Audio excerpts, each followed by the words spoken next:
ഉണ്ടാവുമായിരിക്കും. ഉണ്ടാവാതെ എങ്ങനെ നടക്കുമോ? ഇപ്പോൾ ലോക്കൽ കമ്മിറ്റി അംഗത്തിന് തിരുവനന്തപുരത്ത് പോയിട്ട് വാർത്ത കൊടുക്കാൻ പറ്റുമോ? തിരുവനന്തപുരത്ത് വാർത്ത കൊടുക്കാൻ പറ്റില്ല. ഒരേ കേന്ദ്രത്തിൽ നിന്നാണ് വാർത്ത കൊടുത്തുകൊണ്ടിരിക്കുന്നത് എന്നാണ് മനസ്സിലാക്കുന്നത്. അപ്പോൾ അതെന്തിനാണ് അങ്ങനെ ചെയ്തത്? അപ്പോൾ അങ്ങനെ അത് അന്വേഷിച്ചുകൊണ്ടേയിരിക്കണം, അന്വേഷിച്ച് കണ്ടെത്തണം. താങ്കളൊരു അറിവില്ല എന്തുകൊണ്ടായിരിക്കും ആ ഒരു വിരോധം താങ്കളോട് തോന്നാൻ കാരണം? അതായത് എൻ്റെ നാട്ടിൽ യുവതാര കോട്ടുള്ളി എന്ന് പറയുന്ന ഒരു സാംസ്കാരിക സംഘടന ഉണ്ട്. ആ സാംസ്കാരിക സംഘടന ഈ നാട്ടിലെ എൻ്റെ സ്നേഹിതന്മാരൊക്കെ കൂടി ഞങ്ങളുടെ ഒരു കൂട്ടായ്മയാണ്. ആ കൂട്ടായ്മ സ്പ്ലിറ്റായി പോകാതിരിക്കാൻ വേണ്ടി ഞങ്ങൾ ഓരോരോ പരിപാടി നടത്തും. ഇവിടെ കോർപ്പറേഷനിൽ 75 വാർഡുകളുണ്ട്. ആ 75 നാടിൽ കോട്ടൂളിയിൽ കേന്ദ്രീകരിച്ച് നടക്കുന്ന ഒരു ഫെസ്റ്റ്, എല്ലാ വർഷവും 5 ദിവസം നടക്കുന്ന ഒരു ഫെസ്റ്റ് എൻ്റെ നാട്ടിലേ നടക്കുന്നുള്ളൂ. 5 ദിവസം കോട്ടൂളി ഫെസ്റ്റാണ്. അത് എൻ്റെ നാട്ടിലെ മുഴുവൻ ആൾക്കാർക്കും വന്ന് സംസാരിക്കാനും അവരുടെ സൗഹൃദം പങ്കുവെക്കാനും നാട്ടിലെ എല്ലാ കുട്ടികൾക്കും എല്ലാ പ്രായത്തിലുള്ള ആളുകൾക്കും കലാപരിപാടികൾ അവതരിപ്പിക്കാനുള്ള ഒരു വേദിയാണ്. അത് നമ്മൾ വ്യത്യസ്തമായ ഭംഗിയിൽ എന്ത് ചെയ്യുന്നുണ്ട്, അവതരിപ്പിക്കുന്നുണ്ട്. അത് ഈ പ്രാവശ്യം നടത്താൻ പോലും സമ്മതിച്ചില്ല. അത് പ്രാദേശിക പ്രശ്നമല്ലല്ലോ, അത് വലിയൊരു വാർത്ത വരുമ്പോൾ പ്രാദേശിക പ്രശ്നത്തിൽ മാത്രമല്ലോ.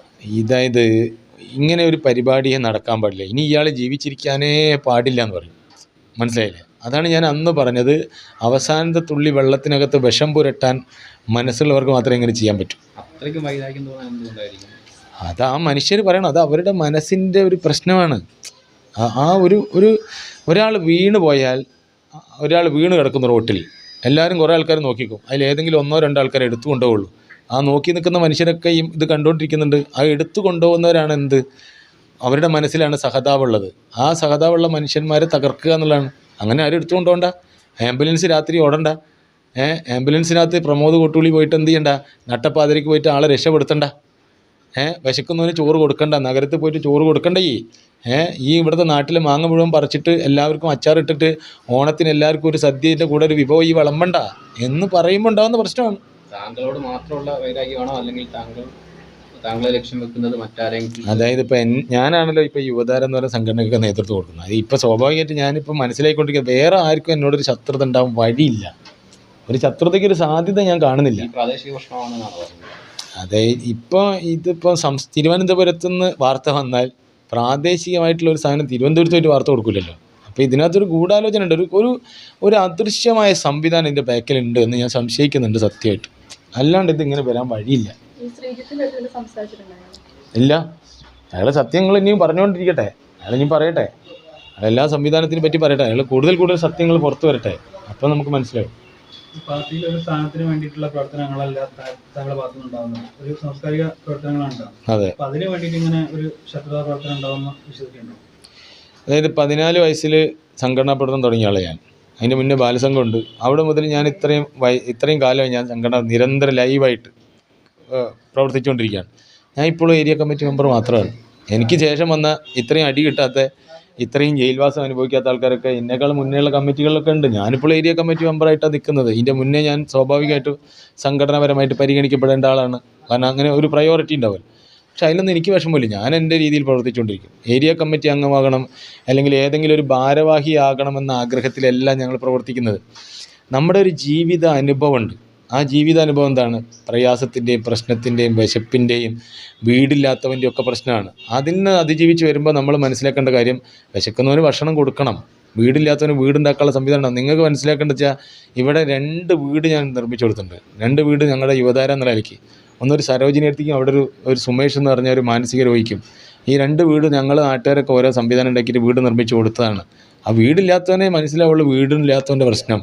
വെള്ളം കയറിൽ വീട്ടിൽ നിന്ന് താമസിക്കുന്നവനെ മനസ്സിലാവുള്ളൂ വെള്ളം കയറുമ്പോൾ ആ വീട്ടിൽ അനുഭവിക്കുന്ന പ്രയാസങ്ങൾ. അപ്പോൾ അവരെ നമ്മൾ സഹായിക്കണം. മക്കൾക്ക് നല്ല പഠിക്കാൻ കഴിവുണ്ട്, അവർക്ക് എന്തില്ല, സാമ്പത്തിക ശേഷി കുറവാണെങ്കിൽ ആ സാമ്പത്തിക ശേഷിയെ മെച്ചപ്പെടുത്താൻ ആവശ്യമായിട്ടുള്ള ലോണോ മറ്റ് സഹായങ്ങളോ ചെയ്തു കൊടുക്കുന്നത് ആ രക്ഷിതാവിനെ സഹായിക്കുന്നതാണ്. അത് ഞാൻ ചെയ്യുന്നുണ്ട്. 2 വർഷം മുമ്പ് വരെ താങ്കളുടെ ഭാഗത്തേക്ക് ഒരു എതിർപ്പ് ഉണ്ടായിട്ടുണ്ട്. അപ്പോൾ ഈ അടുത്താണ്, കഴിഞ്ഞ വർഷത്തെ യുവതാരൻ്റെ പരിപാടിയിലാണ് ഈ ഒരു പ്രശ്നം വന്നത്. ഇത്രയും കാലം ഇല്ലാത്തത് ഇപ്പോൾ എന്താണ്, എവിടുന്നാണ്? അതായത് സംഘടനാപരമായിട്ടിപ്പോൾ നമ്മളിപ്പോൾ ഒരു പാർട്ടി സംവിധാനം എന്നുള്ള നിലയ്ക്കൊക്കെ എതിർപ്പുകളൊക്കെ ഉണ്ടാവും. ആ എതിർപ്പുകളൊന്നും എന്തല്ല, അത് അഭിപ്രായങ്ങളാണ്. ആ എതിർപ്പ് ഒരു ശത്രുതയായി മാറുമ്പോഴാണല്ലോ പ്രശ്നം. അപ്പോൾ ശത്രു പുറത്തിങ്ങനെ വന്നിട്ട് നമ്മളോട് ഇങ്ങനെ പ്രഖ്യാപിച്ചുകൊണ്ടിരിക്കുമ്പോഴാണ് നമുക്ക് എന്ത് ചെയ്യുക, ഇങ്ങനെ ഒരു സംഭവം ഉണ്ട് എന്ന് മനസ്സിലായി. അപ്പോൾ നമ്മൾ എന്ത് ചെയ്യും, അത് പരമാവധി പക്ഷേ ഈ നടത്തി ഒഴിവാക്കാൻ പറ്റാത്ത കുറേ പരിപാടികളുണ്ടാവും. ഇപ്പോൾ ഇവിടെ ഒരാൾ ആ ആംബുലൻസിൽ ഇപ്പോൾ ഞങ്ങളെ ക്ലബ്ബിലെ മെമ്പർമാർ തന്നെയാണ് പോവുക. അപ്പോൾ അവിടെ ഒരാൾ മരണപ്പെട്ടു, ആംബുലൻസ് എടുക്കാനില്ല. അപ്പോൾ ഞാനാണ് പോവുക, ഞാനാണ് വണ്ടി എടുത്ത് പോവുക. അപ്പോൾ അതെന്തിനും നിങ്ങൾ ഏരിയ കമ്മിറ്റി അങ്ങ് പോയി എന്ന് ചോദിച്ചാൽ അതവിടെ ആവശ്യം അതാണ്, വേറെ മാർഗ്ഗമില്ല. അതാണ് സത്യം. താങ്കൾക്ക് പുറമെ പല പേരുകളും വന്നിട്ടുണ്ടായിരുന്നല്ലോ. അത്തരം ആളുകൾക്കെതിരെ പാർട്ടി അന്വേഷണം നടത്തണം എന്നൊരു ആവശ്യം താങ്കൾക്കുണ്ടോ? ആരൊക്കെ ഉണ്ടോ അതിലൊക്കെ പാർട്ടി അന്വേഷിക്കണം. ഞാനിപ്പോൾ പാർട്ടിയുടെ സംസ്ഥാന കമ്മിറ്റിയുടെ ഇതൊക്കെ ഉണ്ടല്ലോ, ഇപ്പോൾ എൻ്റെ കൂടെ കൂട്ടിയിട്ട് ചാനലിനകത്തൊക്കെ വാർത്ത പറയുന്നുണ്ട്. അവരെ ഒന്ന് എനിക്ക് കാണിച്ചു തരണം, ഇതാണ് നിങ്ങളാൾ. അങ്ങനെ ഉണ്ടല്ലോ. ഞാനിപ്പോൾ ഒരു കുറേ കാലമായിട്ട് ഇവിടെ പ്രവർത്തിക്കുന്നത് കൊണ്ട് ഈ ആൾക്കാരൊക്കെ കണ്ടുപരിചയമുണ്ടാവും, സലാം കൊടുക്കും, ചിരിച്ചുകൊണ്ടൊക്കെ പോകുന്ന ഒരാളാണ് ഞാൻ. അങ്ങനെയല്ല, ഈ പറഞ്ഞ ആൾക്കാർ നമ്മുടെ ഫേസ്ബുക്ക് ഫ്രണ്ടാണോ, ഇനി ഫേസ്ബുക്ക് ഫ്രണ്ടാണോ എന്ന് എനിക്കറിയാം. 3 ഫേസ്ബുക്ക് ഇതുണ്ട് എനിക്ക്. 5000 ആയപ്പോൾ പേജിലേക്ക് കൺവേർട്ട് ചെയ്യാൻ പറ്റാത്തതുണ്ട്. കുറേ ആൾക്കാർ നമ്മളിതൊക്കെ നമ്മളറിയില്ല. ഇനി അങ്ങനെ എന്തെങ്കിലും സൗഹൃദം, അത്രയും ഡീപ്പായിട്ടുള്ള ഫ്രണ്ട്ഷിപ്പുള്ള ആൾക്കാരെന്ന് പറഞ്ഞാൽ എനിക്ക് കുറച്ച് ആൾക്കാരേ ഉള്ളൂ. അങ്ങനെ എന്തെങ്കിലും ബന്ധം ഈ പറഞ്ഞ ആൾക്കാരുണ്ടോ? ഇനി അല്ലെങ്കിൽ ഈ BJP നേതാക്കന്മാരൊന്ന് കാണിക്കണം. ഞാൻ അറിയാത്ത ഒരാളാണ്. അങ്ങനെ ഒരു സംസാരം, ഈ ശ്രീജിത്തേട്ടൻ്റെയും പ്രമോദും തമ്മിലുള്ള സംസാരത്തിൽ മൂന്നാമതൊരാളില്ല. അതാണ് ഏറ്റവും വലിയ രസം. നിങ്ങൾ മൂന്നാമതൊരാളെ പോയി കാണൂ, അല്ലെങ്കിൽ ഇന്ന ആളെ കാണൂ എന്ന് പറയുന്നൊരു വർത്തമാനം അവിടെ ഇല്ല. അപ്പോൾ അതുകൊണ്ട് തന്നെ ഈ മൂന്നാമത്തെ ആളെ ഞാൻ കാണണ്ടേ, ഞാൻ സംസാരിക്കണ്ടേ? അയാൾ ഞാനും തമ്മിൽ എന്തെങ്കിലും ബന്ധമുണ്ടോ, അല്ലെങ്കിൽ അയാൾ ഞാൻ നിൽക്കുന്ന ഒരു സംവിധാനം ഉണ്ടോ, അല്ലെങ്കിൽ മറ്റെന്തെങ്കിലും ഉണ്ടോ? എല്ലാം സോഷ്യൽ മീഡിയ വഴിയല്ലേ. ഇപ്പോൾ സ്വാഭാവികമായിട്ടൊരു വാട്സപ്പിൻ്റെ സ്റ്റാറ്റസ് എങ്കിലും റീച്ച് ചെയ്യണ്ടേ, അല്ലെങ്കിൽ ഒരു മെസ്സേജ് അയക്കണ്ടേ, ഒരു ഗുഡ് മോർണിംഗ്, ഒരു ഗുഡ് നൈറ്റ്, എന്തൊക്കെ അയക്കാൻ പറ്റൂ. അങ്ങനെ എന്തെങ്കിലും ഒരു കമ്മ്യൂണിക്കേഷൻ നടന്നിട്ടുണ്ടോ എന്നെങ്കിലും പരിശോധിക്കണ്ടേ? അപ്പോൾ സ്ക്രിപ്റ്റിനകത്ത് അതൊന്നുമില്ല. പോരെ, ഞാൻ ചാവിടിച്ചില്ല.